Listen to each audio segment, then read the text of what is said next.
Buenas tardes, profesoras y a los presentes. Daremos inicio a la evaluación número 2, herramientas para la gestión de calidad. A través de la siguiente presentación, y en base a nuestro trabajo anterior, vamos a profundizar un tema sobre la falla estructural del edificio Emerald, relacionado precisamente con los contenidos aprendidos en clases. Posteriormente realizaremos un diagrama de Ichikawa que se desarrollará para así poder identificar un problema y buscar las posibles soluciones.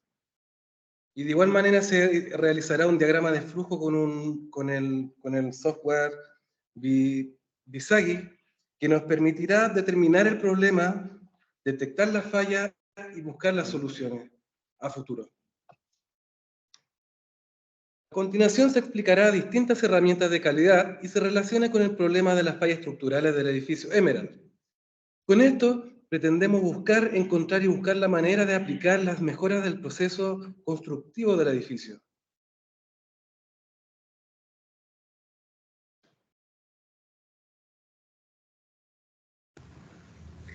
Para dar inicio, el diagrama de flujo de procesos es la manera de representar gráficamente cada paso o actividad de un proceso. A través de este diagrama se ve en qué consiste y cómo se relacionan las diferentes actividades.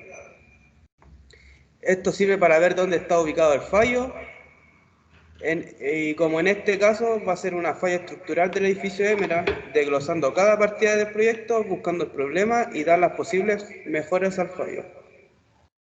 El diagrama PEPSU tiene como objetivo analizar el proceso y su entorno,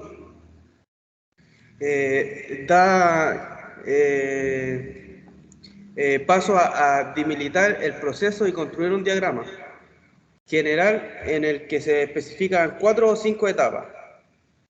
El segundo paso a seguir, se identifican las salidas del proceso, los cuales son los resultados, o bienes o servicios que genera el proceso.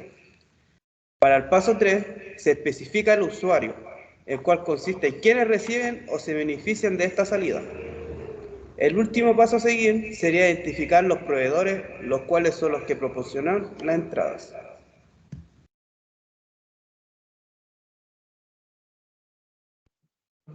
Mapeo de procesos.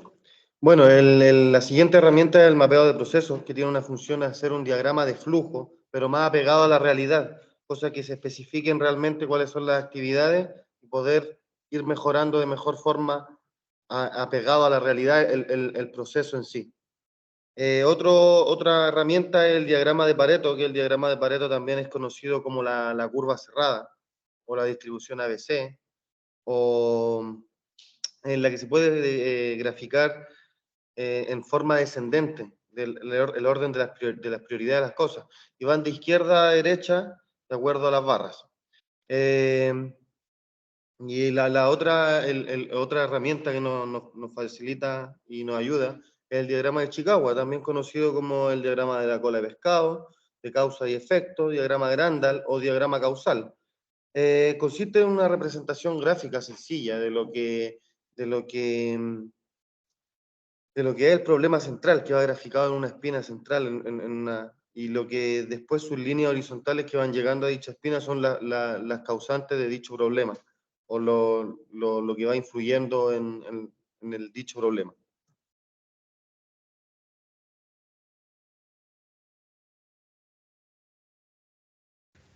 Una de las principales fallas del edificio Emerald fueron las falencias más notorias que se pudieron ver en los fallos estructurales en el subterráneo, ya que las vigas estructurales se doblaron por la magnitud de la que fue el terremoto del 2010.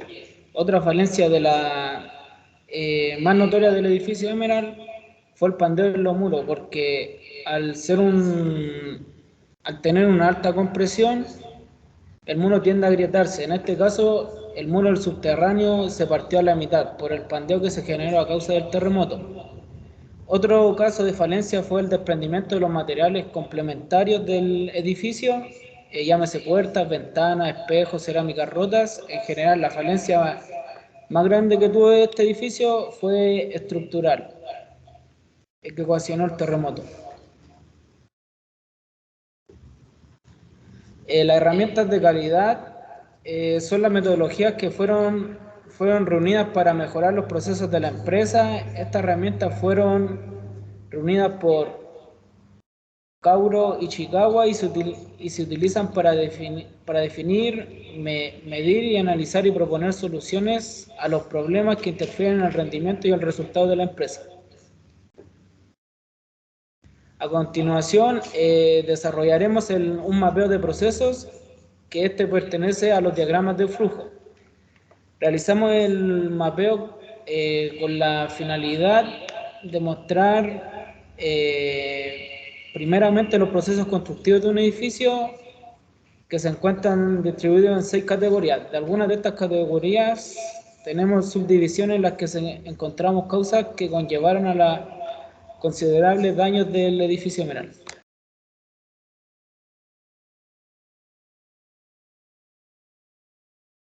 Acá tenemos el mapeo de proceso, que como se dijo, comienza con, habla acerca del proceso constructivo de una edificación. Esto empieza con un orden cronológico de izquierda a derecha, donde en celeste tenemos el cierre del área del espacio público, luego tenemos el terreno y cimentación, la estructura de la construcción, instalaciones de la construcción, aislamiento e impermeabilización, finalizando con acabado y cierre. De esto tenemos subdivisiones que están en azul. Estas subdivisiones, bueno, pertenece a la primera, el terreno y sedimentación, como el aseguramiento del terreno por la mala compactación, la estructura de la construcción, que ahí sería el doblamiento de las vigas y el pandeo de los muros por causa del terremoto, las instalaciones, rotura de los artefactos sanitarios, que sería el WC y los lavamanos, y la rotura de cerámicas. El aislamiento de impermeabilización y en los acabados de cierre, como la grieta de los muros.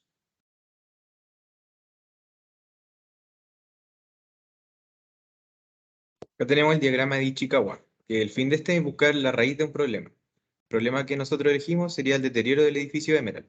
Acá tenemos 4 factores, se podría decir. Primero, materia prima, luego maquinaria, métodos y mano de obra. De la materia prima, tenemos que el edificio fue construido con enferradura con menor diámetro del que es recomendado. Además tenemos la rotura de losas por causa del tipo de hormigón. Nuestra primera causa es de corto plazo, al igual que la segunda. De la maquinaria, tenemos como una causa de corto plazo el poco uso del rodillo compactador, lo que provocó un asentamiento del suelo. Como Bueno, una de largo plazo, disculpa, tenemos la falta de mantenimiento de los equipos. y en los métodos se puede factibilizar el tema de la falta de control de calidad y errores de cálculo. En los errores de cálculo, más que nada por el tema de los materiales y como se nombró anteriormente, las dimensiones de algunos materiales. En los manos de obra, bueno, el hormigonero no compactó bien el hormigón y el tipo de hormigón no era bien adecuado y el arquitecto no especificó bien los materiales LDT. En este caso sería, como se nombró anteriormente, las dimensiones de la enferradura. Una corrección es que la primera causa de la maquinaria es que la correcta es la carencia de herramienta y maquinaria adecuada, que también es de corto plazo.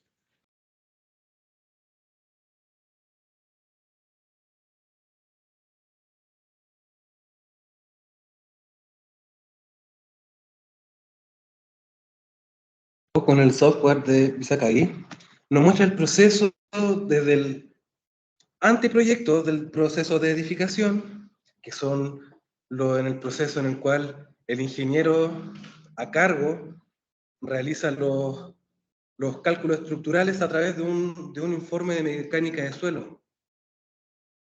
Una vez que el ingeniero calculista ya se tiene listo el proyecto, con los análisis estructurales, las especificaciones técnicas y los planos, se envían al director de obras municipales de dicha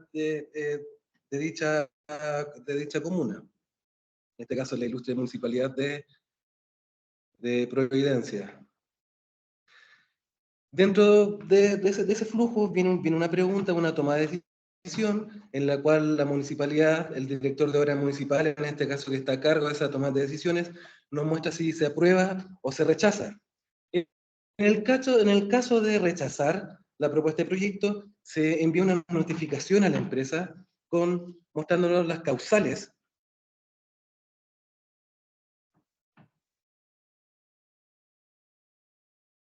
Pero finalmente,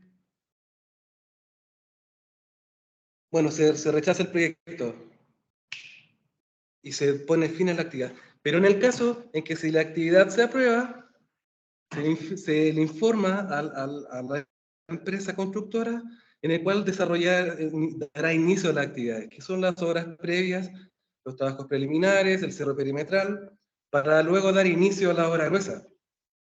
Una vez culminada la obra gruesa, se dará inicio al proceso de terminaciones y una vez se dará inicio al fin de la actividad, a la entrega del edificio.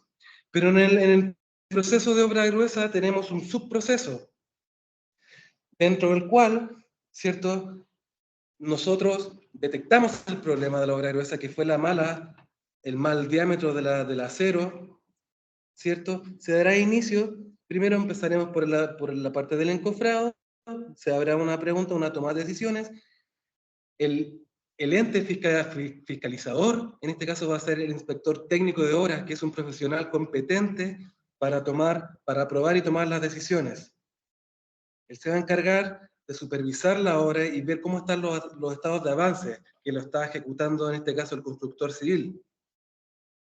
Una vez que se rechaza y se pide corregir el desarrollo del proyecto, se vuelve y una vez corregido el proceso, se continúa. Una vez llegado a las partidas del acero estructural, el inspector técnico de obras se encargará de supervisar y dar su veredicto final si se aprueba o rechaza.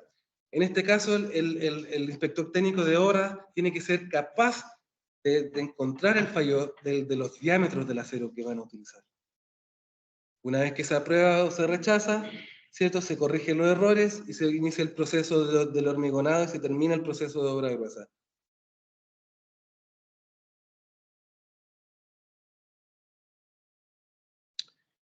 Como conclusiones, se concluye que los distintos historiogramas planteados en el ambiente de aprendizaje se explicaron y se analizaron cada una de las herramientas que teníamos para poder llevar a cabo la tarea o el análisis del problema. Y dado a conocer el informe anterior, se dio a conocer el proyecto elegido, en el cual se creó el diagrama del pescado para conocer de mejor manera y profunda el problema de la edificación, el por qué falló.